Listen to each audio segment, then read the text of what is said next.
آمین تے پھر جڑا منہ ہی کہندا ہو جا تے ہو جاندا ہے تے پھر اسی کی کہہ سکنے وہ اسی ایڈے بڑے شہنشاہاں دے شہنشاہ دے تیاں پتریاں جن نے مر کے ابلیس کے سر کو کچل کر گناہ کو ختم کر کے بلکہ خود ہمارے گناہ اپنے پر لے کر خود گناہ بن کر اور موت پر فتح پا کر اور قبر کی موروں کو توڑ کر اس نے ثابت کر دیا اور پھر اس نے کہا زندگی کی روٹی میں ہوں زندگی کا پانی جو کوئی پیاسا ہو میرے پاس آ کر پیے مسیحوں ہمارا خدا وہ خدا ہے جس کو کسی چیز کو بنانے کے لیے ضرورت نہیں پڑتی بلکہ وہ اپنے منہ سے کہہ دیتا ہے تو ہو جاتا ہے اگر فزیکل میڈیکل تسی ویکھو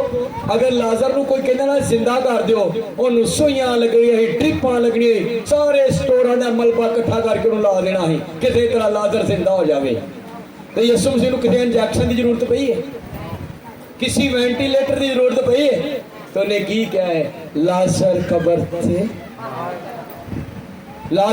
سے اس کے کہنے ہی سے لازر کے اندر اس کی روح واپس آ گئی اور اس کا دم اس کے بدن میں آ گیا اور لازر لکھا ہاتھ پاؤں بننے ہی باہر آ گیا ہاتھ بھی بننے ہوں پیر بھی بننے ہوں بندہ باہر آ سکتا وہ بھی مریا ہوئے کہ یسوع کی نہ باہر آ جا تو باہر آ گیا ایسی کنے سونے بائبل کہندی ہے کہ تم شاہی کانوں کا فرقہ مقدس قوم ہو آمین تانوں ایک گل دساں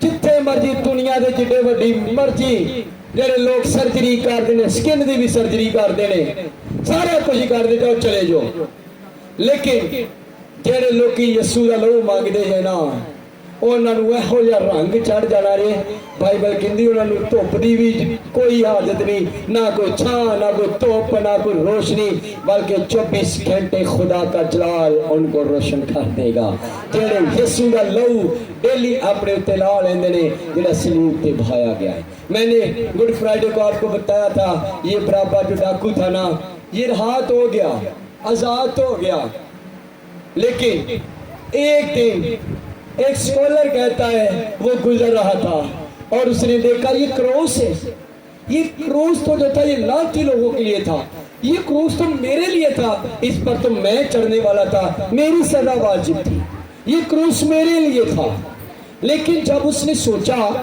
کہ جو میری خاطر میری جگہ پر پکڑ لیا گیا یہ گناہ تو میرے تھے ڈاکو میں تھا مجرم میں تھا گنہگار میں تھا گناہ میں پیدا ہوا تھا میں لعنتی تھا میں اس سزا کا حقدار تھا لیکن یہ شخص جو صلیب پر میری خاطر چڑھا ہے یہ اس سزا کا حقدار نہیں تھا جب اس نے کروس کی طرف دیکھ کر اور اپنی زندگی پر غور کر کے اور کروس پر جو چڑھایا گیا تھا اس کی طرف دیکھا تو سکولر کہتا ہے ضرور برابر ڈاکو نے یسوع مسیح کو قبول کر کے توبہ کر کے اس کا پیروکار ہونے کا حق ادا کر دیا یہی بات آج میرے اور آپ کے لیے ہے جو میرے اور آپ کی خاطر ہوا ہے جس نے مجھے اور آپ کو اپنے لہو کا ایک خوبصورت رنگ دے دیا ہے جس نے اپنے لہو سے ہمارے گناہ دھو ڈالے ہیں بائبل کہتی ہے ہمارے گناہ چاہے کرمچی رنگ کے کیوں نہ ہو ہمارے گناہ چاہے جیسے بھی کیوں نہ ہو لیکن